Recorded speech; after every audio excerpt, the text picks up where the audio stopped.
Alright, well I've been a little bit remiss in showing you machining operations on these Hornadys, so see if we can't get caught up again. This is the piece for our rotating assembly, or for our little cam, and it sits right in there like that, so we're going to machine a little flat right to that point.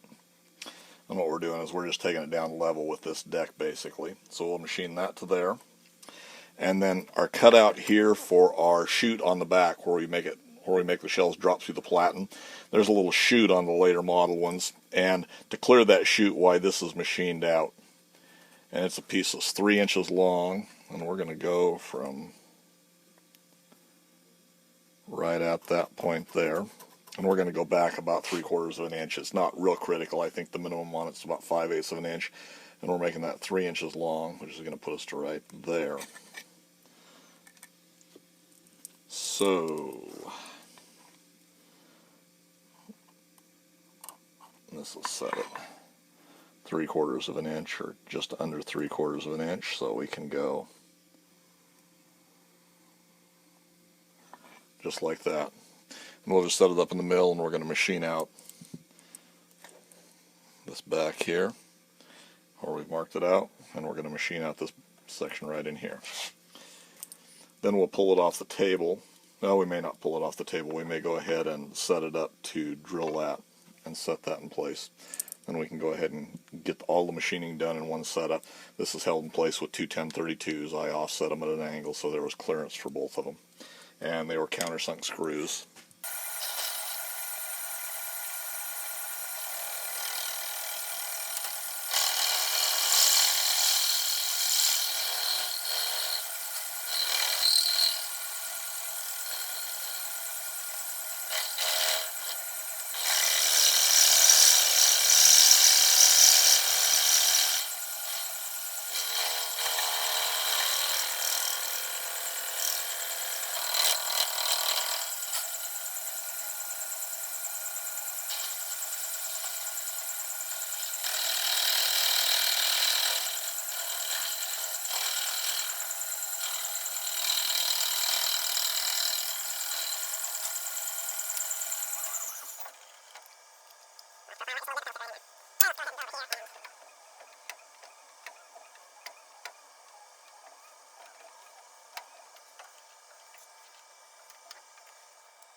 We've got our flat machined out.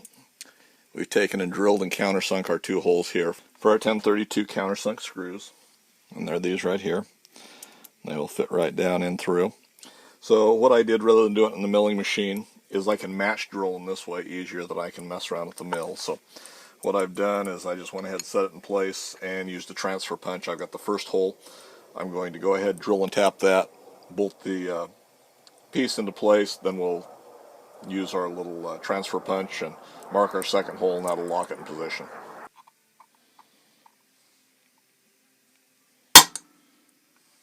Perfect.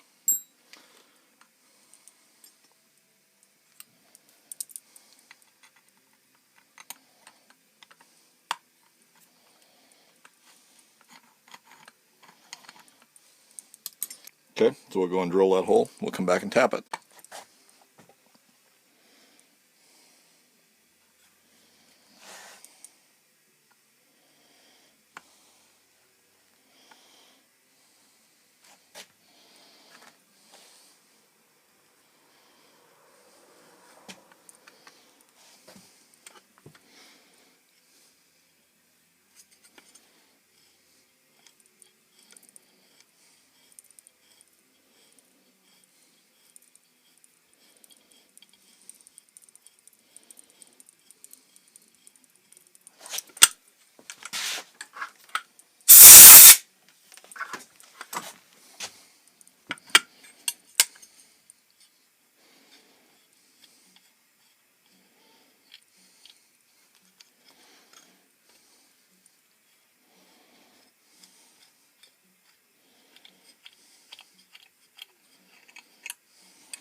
Now there's the basic part for the bottom, and I've contoured it around just so we've got clearance and everything.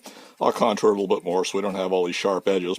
But first we'll put it back together again and use the platen in the top plate to center up where that hole's going to go. So let me put this back together and then we will see if we can't get that hole drilled.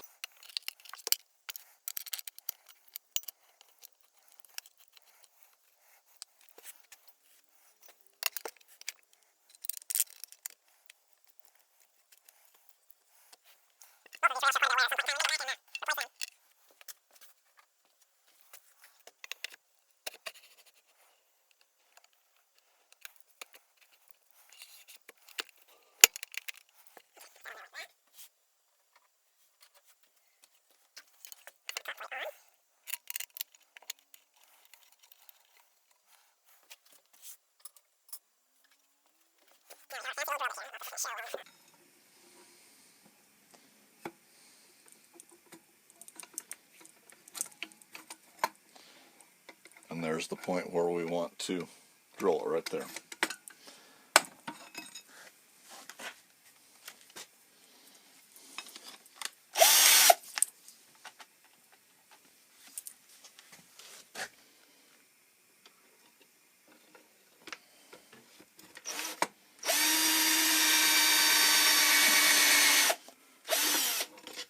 And there she's marked out. We can go ahead, take it apart, drill it, and we'll relieve it and cut our rail. We have our location marked here, so now we're just going to pull our top plate and our platen back off again.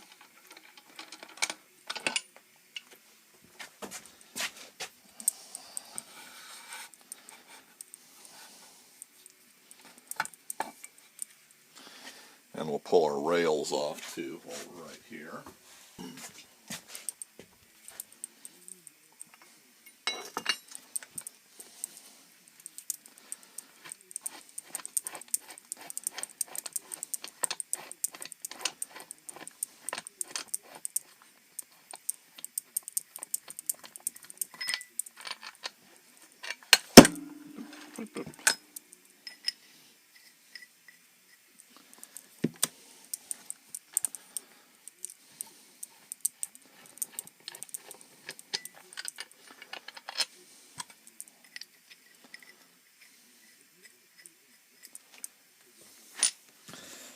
Now we'll just go ahead, set it back on the mill table, drill that hole all the way through.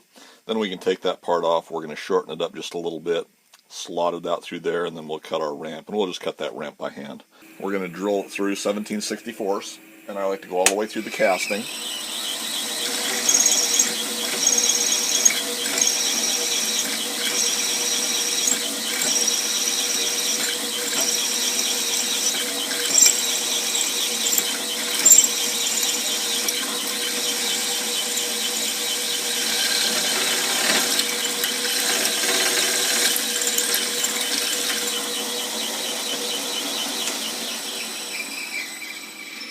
Alright, once again, no rocket science. We took our piece off, we've got it fairly level in here. There again, it's going to be hand finished, so it's not that important.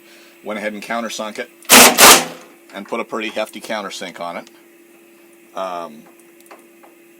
Just because that's the entry point for...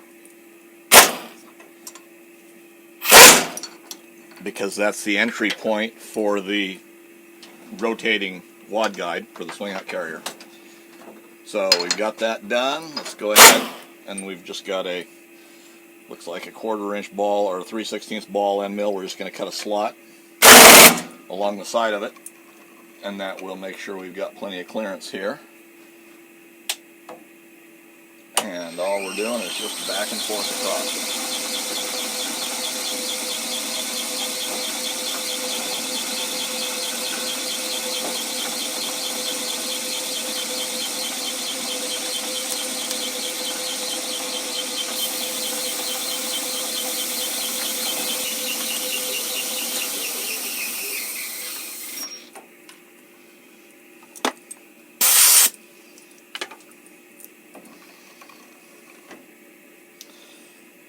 Okay, so all that will be the ramped edge. I know that's not a very good shot of it, but we'll get a better shot when we pull it out.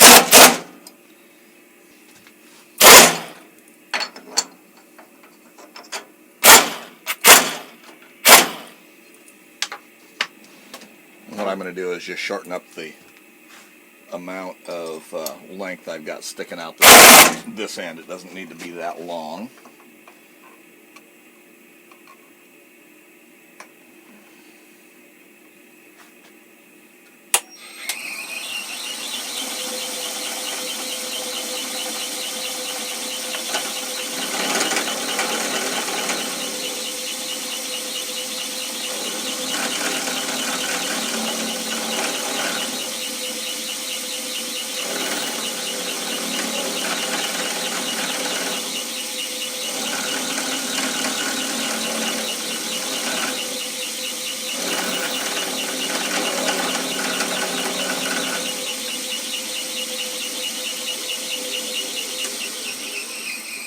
Okay, that should be great aplenty.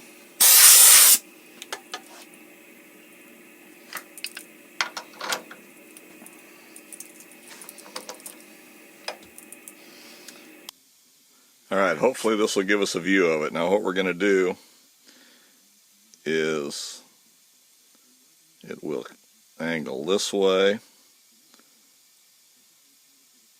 and angle this way, so that when it hits here on, actually it will come clear out to here like this. So when it hits this angle, why, it'll kind of cam around and drop down in.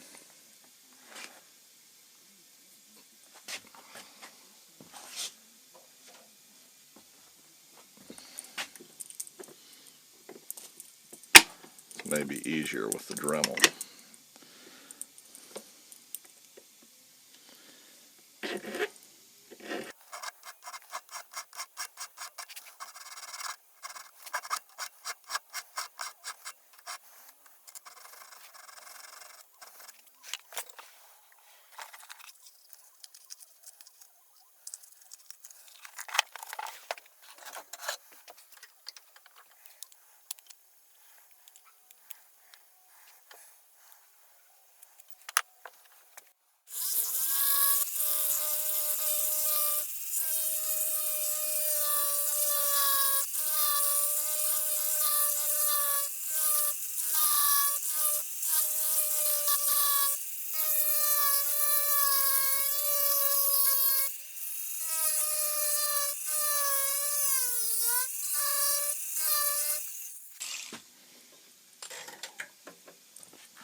We'll just keep working that ramp back a little bit.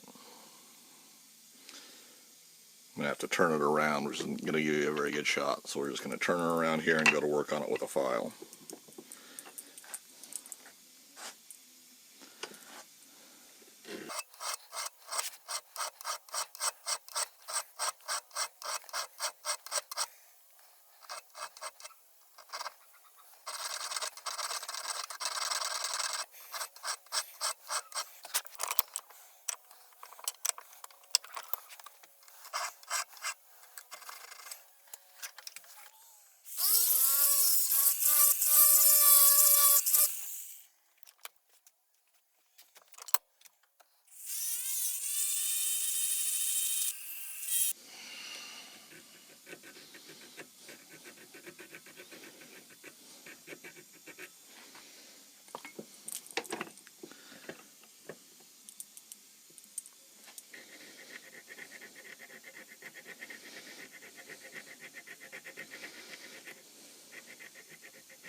Alright, that should give us all the ramp we need down through there. Hopefully that'll give you a little bit of a better shot of that. But that will ramp right down around there.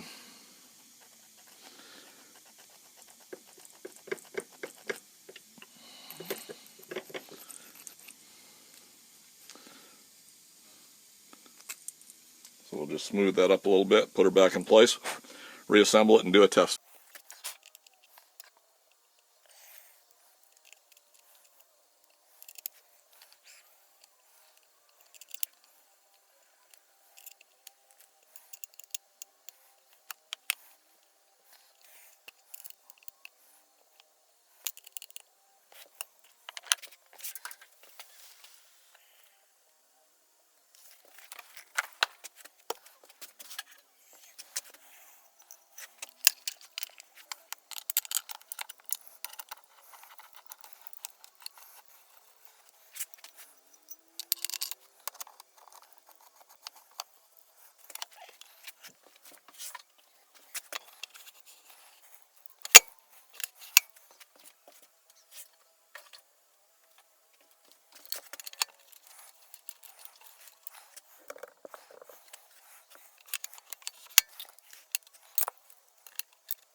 Okay, now we still have to cut our C-clip groove in there.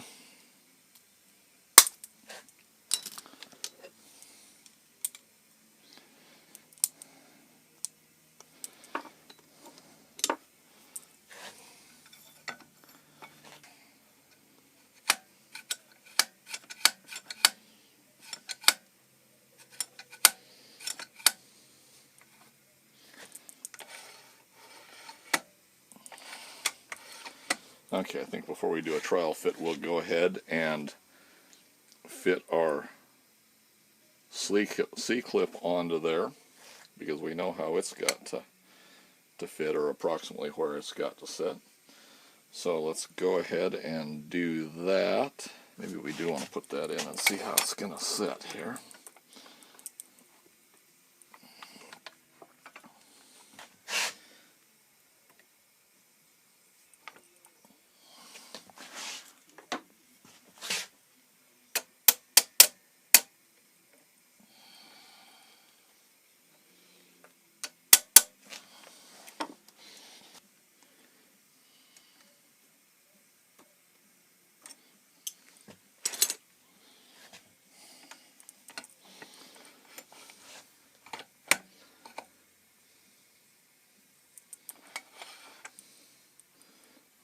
Back like that. We'll hit that ramp and rotate right down to there. Okay. So now our C-clip groove has to go right underneath that.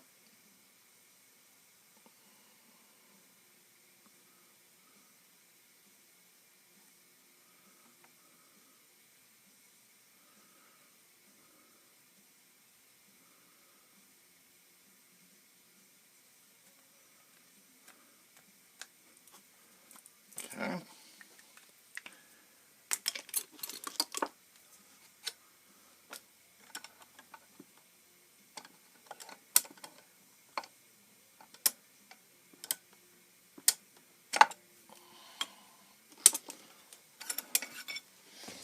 So we'll take this over to the lathe and cut that groove.